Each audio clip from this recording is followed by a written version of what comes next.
नमस्कार दोस्तों, स्वागत है आप सबका हमारे YouTube चैनल पर। आइए डालते हैं एक नजर दिन भर की 10 बड़ी खबरों पर। ईरान के राष्ट्रपति इब्राहिम रईसी का हेलीकॉप्टर क्रैश में निधन। विदेश मंत्री समेत 9 लोग सवार थे, सभी मारे गए। अजरबैजान से लौटते वक्त हादसा। ईरान के राष्ट्रपति इब्राहिम रईसी का हेलीकॉप्टर क्रैश में निधन हो गया है। वे 63 साल के थे। ईरान की सरकारी न्यूज एजेंसी IRNA ने सोमवार सुबह इसकी जानकारी दी। अजरबैजान से लौटते वक्त उनका हेलीकॉप्टर रविवार शाम करीब 7 बजे लापता हो गया था। इसमें राष्ट्रपति के साथ विदेश मंत्री हुसैन अमीरुल्लाहियन समेत 9 लोग सवार थे। हादसे में सभी मारे गए।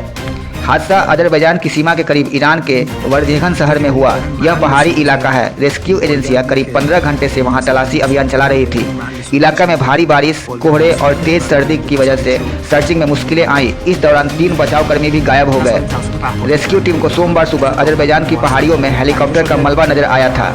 इसकी जांच के बाद देश में मेडिकल असिस्टेंट देने वाले रेड क्रिसेंट ने कहा कि हादसे में किसी के बचने की संभावना नहीं है।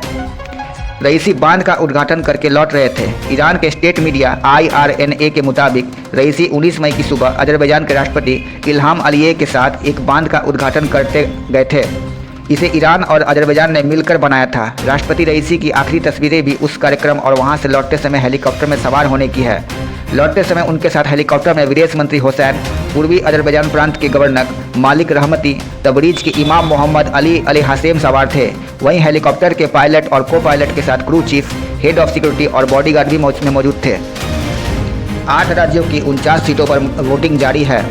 2024 लोकसभा चुनाव के 5वें चरण में आज 6 राज्यों और 2 केंद्र शासित प्रदेशों की 49 सीटों पर मतदान हो रहा है। सुबह 9 बजे तक 10.28% वोटिंग हो चुकी है। सबसे ज़्यादा पश्चिम बंगाल में 15.35% और सबसे कम महाराष्ट्र में 6.33% मतदान हुआ है। इसके अलावा उड़ीसा विधानसभा में के सेकेंड फेज की 35 सीटों पर 6.99%, झारखंड की गांडेय विधानसभा सीट पर 10.37% और लखनऊ ईस्ट सीट पर 10.88% वोटिंग हुई है। उत्तर प्रदेश के महोग में ड्यूटी के दौरान एक CRPF जवान की मौत हो गई है। पश्चिम बंगाल के बैरकपुर से भाजपा कैंडिडेट अर्जुन सिंह और TMC समर्थक के बीच झड़प हुई है। मुंबई में केंद्रीय मंत्री पीयूष गोयल, अभिनेता अक्षय कुमार, राजकुमार राव, जाह्नवी कपूर, सान्या मल्होत्रा, फरहान अख्तर के अलावा RBI गवर्नर शक्तिकांत दास और अनिल अंबानी ने वोटिंग की। इसके अलावा BSP सुप्रीमो मायावती, सतीश चंद्र मिश्रा ने लखनऊ में, राहुल गांधी के खिलाफ चुनाव लड़ रहे दिनेश प्रताप सिंह ने रायबरेली में वोट डाला। 543 लोकसभा सीटों के चौथे फेज तक 380 सीटों पर मतदान हो गया है। आज की सीटों को मिलाकर कुल 429 सीटों पर मतदान पूरा हो जाएगा। बाकी 2 चरणों में 114 सीटों पर वोटिंग होगी। विपक्ष का चुनाव आयोग से शिकायत। एक लड़का 8 बार वोट कर रहा है। EVM से वोट डालने का एक और वीडियो वायरल हुआ है। वीडियो में एक युवक 8 बार बीजेपी को वोट डालते दिख रहा है। इसके बाद विपक्षी दलों ने चुनाव आयोग और बीजेपी पर निशाने साधे। वीडियो में युवक जिस बटन को दबाते दिख रहा है उसमें प्रत्याशी का नाम मुकेश राजपूत है और उसके आगे कमल का निशान है। कहा जा रहा है कि यह उत्तर प्रदेश के फर्रुखाबाद लोकसभा क्षेत्र उम्मीदवार हैं। एक युवा द्वारा कथित तौर पर भारतीय जनता पार्टी को 8 बार वोट डालने का वीडियो वायरल होने के बाद विपक्ष ने रविवार को चुनाव आयोग से कार्रवाई की मांग की। कांग्रेस ने ट्वीट किया, चुनाव आयोग जी देख रहे हैं, एक लड़का 8 बार वोट कर रहा है, अब तो जागिए। वीडियो उत्तर प्रदेश के एटा जिले के खीरी पामारान गांव का है। यह गांव अलीगंज विधानसभा क्षेत्र का हिस्सा है जो फर्रुखाबाद संसदीय सीट के अंतर्गत आता है। मौजूदा सांसद मुकेश राजपूत इस क्षेत्र से भाजपा के उम्मीदवार हैं। फर्रुखाबाद सीट पर आम चुनाव के चौथे चरण में 13 मई को मतदान हुआ था। इस वीडियो को साझा करते हुए समाजवादी पार्टी के अध्यक्ष अखिलेश यादव ने पोस्ट किया है, अगर चुनाव आयोग को लगे कि ये गलत हुआ है तो वो कुछ कार्रवाई जरूर करे, नहीं तो भाजपा की बूथ कमेटी दरअसल लूट कमेटी है। JJP के बबली का कांग्रेस को समर्थन, कई और विधायक आएंगे। टोहाना से जननायक जनता पार्टी JJP विधायक देवेंद्र बबली ने कांग्रेस को समर्थन देने की घोषणा की। उन्होंने सार्वजनिक सभा में ऐलान किया कि वो कांग्रेस की शैलजा को अपना समर्थन दे रहे हैं। उनके इस बयान के 2 मतलब हैं, एक तो सीधे कांग्रेस का समर्थन और दूसरा यह समर्थन वो कुमारी शैलजा के जरिए दे रहे हैं। इससे पहले बबली ने अपने इलाके के मतदाताओं से एक जनमत सर्वे के जरिए पूछा था कि वो किस पार्टी का रुख करेंगे। अधिकांश ने उनसे JJP छोड़ने और भाजपा में न जाने को कहा था। इसके बाद उन्होंने कांग्रेस का रुख किया, लेकिन कांग्रेस में उनको यह ठिकाना कुमारी शैलजा के यहाँ मिला। हरियाणा में भूपेंद्र सिंह हुड्डा और कुमारी शैलजा के अलग अलग गुट हैं। प्रदेश कांग्रेस पर हुड्डा का ही कब्जा है। हरियाणा में इस समय हो रही राजनीतिक गतिविधियों का संबंध लोकसभा चुनाव से ज़्यादा 6 महीने बाद होने वाले राज्य विधानसभा चुनाव से है। उसके लिए समीकरण और राजनीतिक बिसात अभी से बिछाई जा रही है। रविवार का घटनाक्रम भी विधानसभा चुनाव से जुड़ा हुआ है।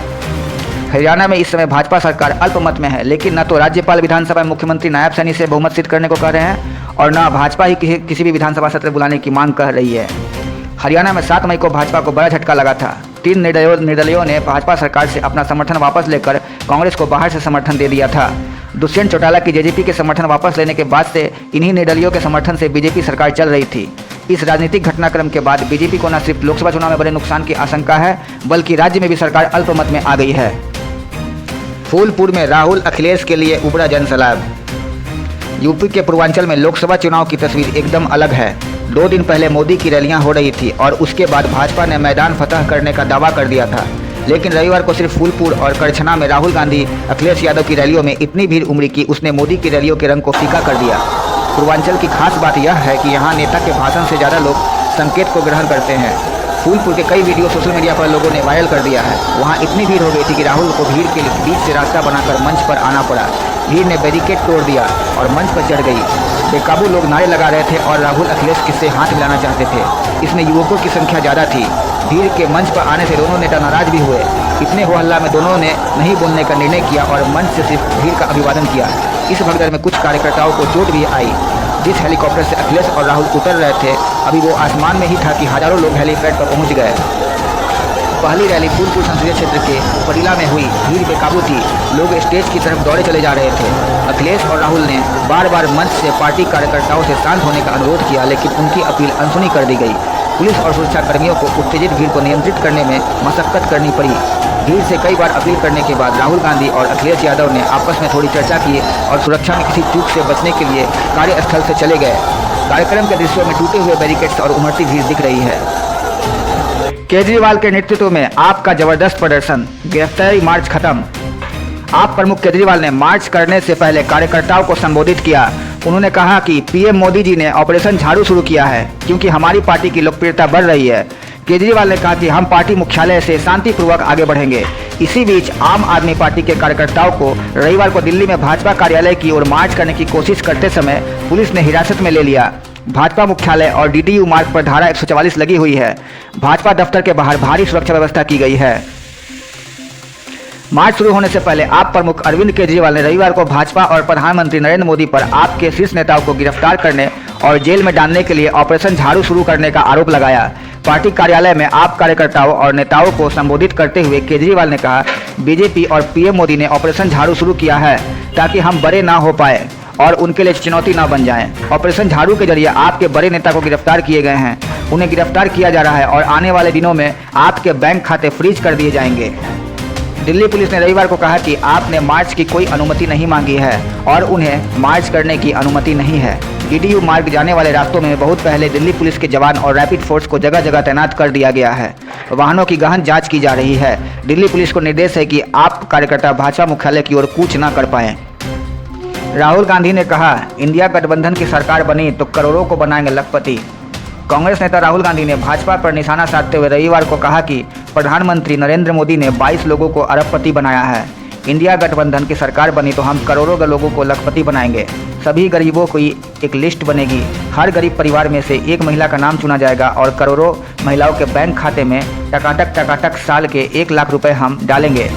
कहा कि हिंदुस्तान के किसानों को अनाज, आलू, गन्ना, कपास के लिए न्यूनतम समर्थन मूल्य की कानूनी गारंटी हम देने जा रहे हैं। हम उनका कर्ज माफ करेंगे।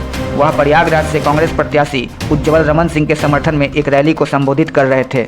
राहुल ने कहा कि हम बेरोजगार युवकों को 1 साल में 1 लाख रुपए देने जा रहे हैं। अग्निवीर योजना को हम कूड़ेदान में फेंकेंगे। राहुल ने कहा कि यह लड़ाई संविधान की है। भाजपा और आरएसएस इस पर आक्रमण कर रहे हैं। अंबेडकर, महात्मा गांधी और नेहरू के संविधान को कोई भी शक्ति फाड़ कर फेंक नहीं सकती। यह जनता का संविधान है। कहा कि यह चुनाव संविधान और लोकतंत्र बचाने का चुनाव है। मानसून अंडमान निकोबार में 31 को केरल पहुंचेगा। दक्षिण पश्चिम मानसून ने रविवार को देश के दक्षिणी छोर निकोबार द्वीप पर दस्तक दे दी है। इसके 31 मई तक केरल पहुंच जाने की उम्मीद है। भारत मौसम विभाग विज्ञान के मुताबिक मानसून रविवार को मालदीव के कुछ हिस्सों, कोमरियन क्षेत्र और दक्षिण बंगाल की खाड़ी, निकोबार द्वीप समूह तथा दक्षिण अंडमान सागर के कुछ हिस्सों में पहुंच गया। मौसम विभाग के मुताबिक पिछले साल ही मानसून ने अंडमान निकोबार द्वीप समूह में 19 मई को ही दस्तक दी थी, लेकिन केरल में 9 दिन की देरी से 8 जून को पहुंचा था। मौसम विभाग ने ला नीना की अनुकूल स्थितियों के कारण सामान्य से अधिक बारिश होने का पूर्वानुमान जताया था।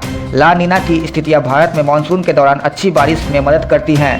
केरल में मानसून सबसे देरी से 1972 में 18 जून को और सबसे पहले 1918 में 11 मई को पहुंचा था। मौसम विभाग के मुताबिक मौसम के यूपी में 18 से 25 जून, बिहार झारखंड के 18 जून तक, मध्य प्रदेश में 16 से 21 जून और राजस्थान में 6 जुलाई तक पहुंचने के आसार हैं। तेजस्वी ने कहा, पीएम मोदी व अमित शाह का गुजरात वापसी तय। नेता प्रतिपक्ष व पूर्व उप मुख्यमंत्री तेजस्वी यादव ने रविवार को गोपालगंज लोकसभा के विजयीपुर, वैशाली के गोरौल, महाराजगंज लोकसभा के इसुआपुर व सिवान के हसनपुरा में इंडिया प्रत्याशियों के पक्ष में चुनावी सभा को संबोधित किया। इस दौरान उन्होंने कहा कि राज्य की सबसे बड़ी दुश्मन बेरोजगारी है।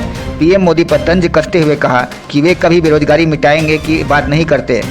बिहार में एनडीए चुनाव हार रहा है, इसलिए प्रधानमंत्री बार बार बिहार आ रहे हैं, लेकिन बिहार के लिए क्या करेंगे, कुछ नहीं बोल रहे हैं। वे गोबर को भी हलवा बना देते हैं। उन्होंने कहा कि पीएम मोदी का अपने घर गुजरात वापसी तय है, वहीं गृह मंत्री अमित शाह तथा उनकी गुजराती टीम भी वापस चली जाएगी। तेजस्वी यादव ने कहा कि हमने 17 महीने 5 लाख बेरोजगारों को नौकरी दी, जिसे सीएम नीतीश कुमार 17 वर्षों में भी नहीं कर पाए। इंडिया की सरकार बनते ही 1 करोड़ बेरोजगार युवाओं को नौकरी दी जाएगी। यह चुनावी जुमला नहीं, हम लोगों का संकल्प है। वहीं वीआईपी प्रमुख मुकेश सहनी ने कहा कि लोकतंत्र और बाबा साहब का संविधान आज खतरे में है। आज बाबा साहब का देन है कि एक मल्लाह का बेटा इस मंच से अपनी बातें रख रहा है, लेकिन दिल्ली की सरकार संविधान और लोकतंत्र को नहीं मानती। आखिरी लीग मैच बारिश में धुला। केकेआर एसआरएच के क्वालिफायर 1 होगा। आरसीबी से एलिमिनेटर खेलेगी आरआर। आईपीएल 2024 का लीग राउंड समाप्त हो चुका है। सीजन का आखिरी लीग मैच बारिश के नाम रहा। ऐसे में कोलकाता नाइट राइडर्स और राजस्थान रॉयल्स को 1-1 पॉइंट मिला। इन पॉइंट्स के साथ कोलकाता 20 पॉइंट ने पहले और राजस्थान 17 पॉइंट ने तीसरे स्थान के साथ फिनिश किया। वहीं दिन का पहला मैच जीतकर सनराइजर्स हैदराबाद दूसरे और रॉयल चैलेंजर्स बेंगलुरु चौथे स्थान पर रही। कोलकाता और हैदराबाद के बीच 21 मई को अहमदाबाद में क्वालिफायर 1 मैच खेला जाएगा। इसे जीतने वाली टीम 26 मई को चेन्नई में होने वाले फाइनल का टिकट हासिल करेगी, जबकि हारने वाली टीम को 24 मई को क्वालिफायर 2 में एलिमिनेटर के विजेता के साथ खेलना होगा। एलिमिनेटर 22 मई को राजस्थान और बेंगलुरु के बीच होगा। क्वालिफायर 1 और क्वालिफायर 2 जीतने वाली टीमों के बीच फाइनल होगा। आरसीबी के विराट कोहली लीग राउंड के टॉप स्कोरर रहे। उन्होंने 14 मैचों में 155.60 के स्ट्राइक रेट से 708 रन बनाए। कोहली ने 1 शतक और 5 अर्धशतक जमाए। पंजाब किंग्स के तेज गेंदबाज हर्षल पटेल लीग राउंड के टॉप विकेट टेकर रहे। उन्होंने 14 मैचों में 24 विकेट लिए। अब तक के लिए बस इतना ही। ऐसे ही और वीडियो के लिए बने रहिए हमारे साथ। अगर आपको हमारा ये वीडियो पसंद आया तो प्लीज लाइक एंड सब्सक्राइब जरूर करें। और हाँ, कमेंट्स में अपनी राय देना ना भूलें। आपकी राय हमारे लिए बहुत ही महत्वपूर्ण है। धन्यवाद।